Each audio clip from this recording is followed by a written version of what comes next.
എടാ ഈ pray for Wayanad എല്ലാരും സ്റ്റോറി ആയിട്ടും പോസ്റ്റ് ആയിട്ടൊക്കെ ഇടുന്നുണ്ടല്ലോ. ഇങ്ങനെ ഇട്ടതുകൊണ്ട് വലിയ ഉപകാരം ഉണ്ടോ? സത്യം പറഞ്ഞാല് ഇങ്ങനെ ഇട്ടുകൊണ്ട് കാര്യമൊന്നുമില്ല അവർക്ക്. അതായത് നമ്മളിപ്പോ എറണാകുളത്ത് നിന്നിട്ട് ഒരു സ്റ്റോറി ഇട്ടതുകൊണ്ട് അവർക്കൊരു കാര്യം അവർക്കൊന്നും കിട്ടാനില്ല. അവർക്കെല്ലാം പോയി കിടക്കുക.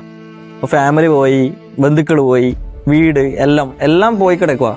അപ്പൊ നമ്മളിങ്ങനെ എറണാകുളത്ത് നിന്ന് ഒരു സ്റ്റോറി ഇട്ടതുകൊണ്ട് അവർക്കൊന്നും കിട്ടാനില്ല. നമുക്കിതില് ഇപ്പം സ്റ്റോറി ഇട്ടത് കൊണ്ട് അവർക്കിപ്പം നമ്മുടേതായ രീതിയിൽ ഹെൽപ്പ് ചെയ്യാൻ പറ്റണമെന്നില്ല. വയനാടെന്ന് പറഞ്ഞാൽ നമ്മൾ സ്റ്റോറി ഇട്ടത് കൊണ്ട് ഒന്നും ചെയ്യാൻ പറ്റില്ല.